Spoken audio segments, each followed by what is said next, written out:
Red Skull is the reason I left the US and moved to Spain. Back in the day, I gave way too many of my life hours to work for him. I worked strategically so that I could make sure I always exceeded expectations. I worked a lot because there was a lot of work to do. But when my time came to be cut, I was cut.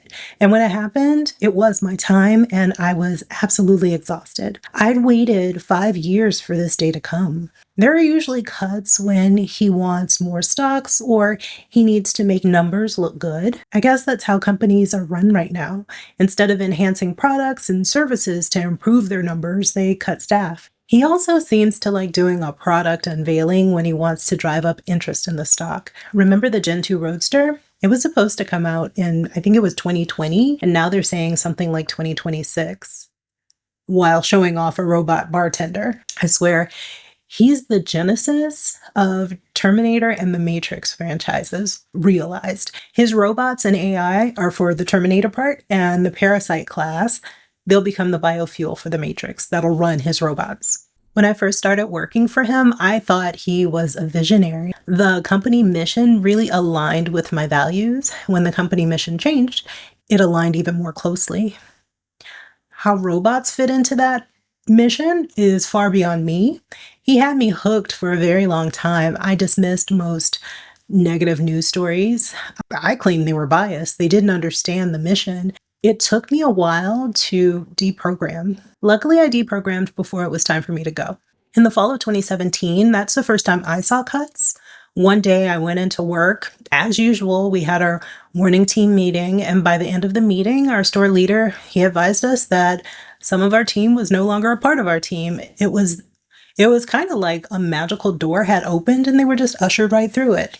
It took a long time for the rest of us to recover from that day. Everybody called it the Red Wedding, like the Game of Thrones. There were cuts everywhere. Team members who were super dedicated, who would do anything to drive the company mission forward, they were let go. The cuts were solely based on data. People were judged on their productivity. Their productivity was based on one number. That number did not tell the whole story. It turns out that people who were actually highly productive were fired.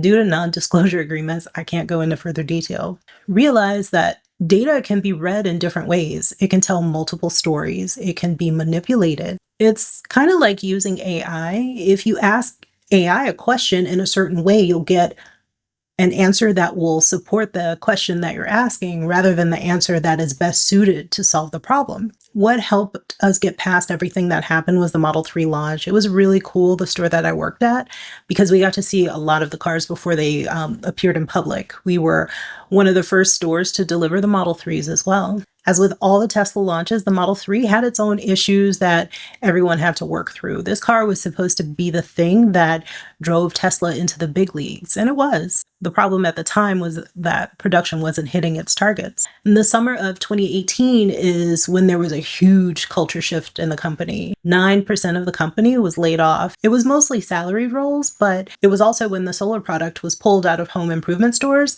and door to door. It was really successful selling outside of the showroom. The solar product would now be sold through online interest forums, and if you visit into one of the showrooms. Back then, anyone not interested in a car didn't actually visit the stores, so shifting sales from an outbound approach to an inbound approach really confused me. The solar product was popular with people who didn't want to drive electric. That's because electricity is expensive, and it just made sense to produce your own. Because solar is cheaper overall. How does it not make sense to just swap a bill and then at the end of your solar loan, you don't have a bill anymore? Additionally, a niche high-cost product was being rolled out, the solar tiles, and there were no specialists to drive forward the adoption of this product that would cost at least 5 times more than the traditional solar retrofit. It just didn't make sense to me. This is kind of when I started to deprogram. I started to see Red Skull less as a visionary and more of a Twitter troll. I made an account on Twitter around this time because company directives were coming via tweet. It was super frustrating being with customers and finding out from them changes that were happening at work. As I became more disenchanted, I took a risk and moved to the solar sales team. It got me out of the building and on the road. My role was just to close orders. My territory was East Florida, so I went from Ocala to Palm Coast to Delray. And in addition to selling solar, I had to sell cars. I was good at it, and I hated every single moment of it. There was one day I had to drive from Orlando to Delray Beach for a consultation. And then my next consultation, I had a test drive scheduled for.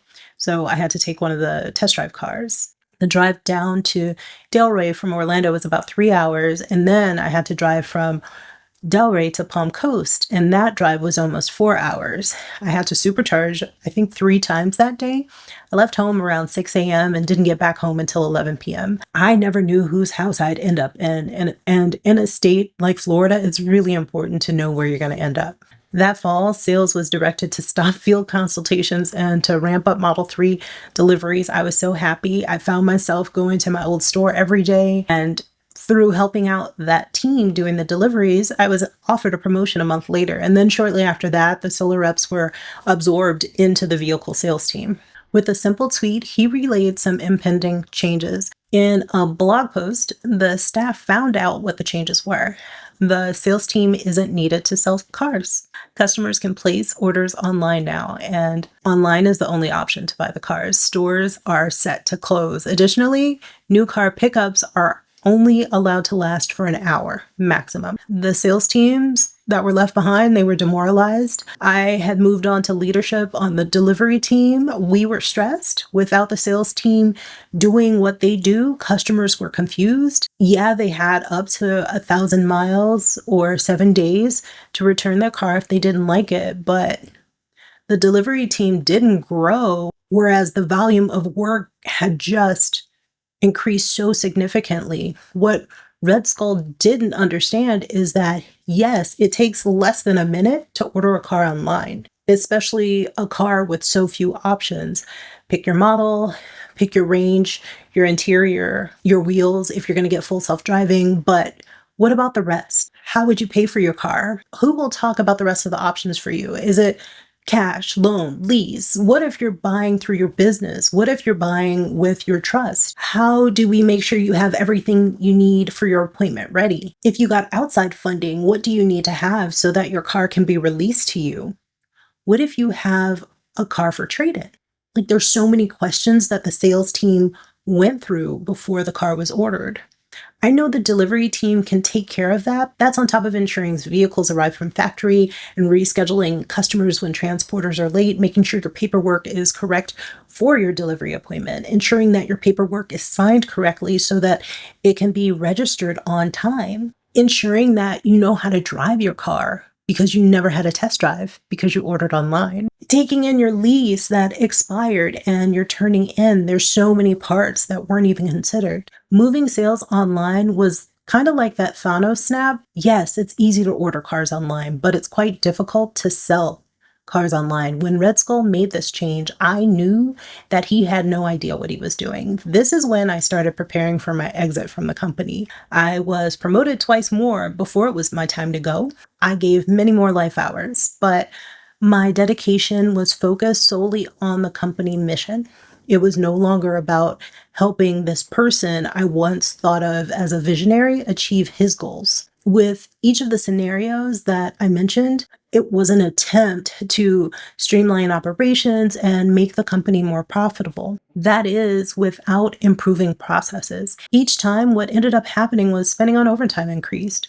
Processes such as adjusting production so that all the vehicles come in 1 month out of every 3 would have saved money. It would have saved on premiums paid to transporters due to surge pricing. It would have saved on staffing overtime. It would have saved on customer recovery. There are so many processes that could have been improved without eliminating staff, but saving money and increasing sales. What I'm saying is he looks at numbers but doesn't know how to read them. He puts friction in places that it needs to be removed. When he tries to streamline, he makes processes more challenging and costly because he doesn't understand business. He has our social security numbers. Red Skull's track record of operational incompetence and disregard for data-driven decision-making should alarm you. whether he's running his companies or dismantling the government. His failure to interpret critical data leads to chaotic layoffs and erratic strategies. These are hallmarks of a leader who prioritizes spectacle over stability. Now, under the guise of DOGE, he has replicated his dysfunction at a catastrophic scale. Mass firings of thousands of federal employees, including veterans, healthcare researchers, and cybersecurity experts, budget cuts to education, public health, environmental programs. From dismantling the CDC's capability to gutting nuclear security teams, his brand of efficiency is a smokescreen for incompetence. It's a pattern of destabilization that proves that he understands neither governance nor the human cost of his whims. Or maybe he does understand the human cost and just doesn't care. Trusting him with power isn't just unwise, it's dangerous. Oh, and I promise you, he will not give you a $5,000 dividend. I would hold my breath as much as the people who held their breath after putting down $50,000 when he revealed the Gen 2 Roadster back in 2017. They're still waiting for a car that was supposed to come out in 2020. I guess it was his plan for an interest-free loan. In my next video, we're going to talk about what I would do if I had to leave the US tomorrow. Click here to subscribe. It's going to be on Asturico. Okay, thank you. Bye.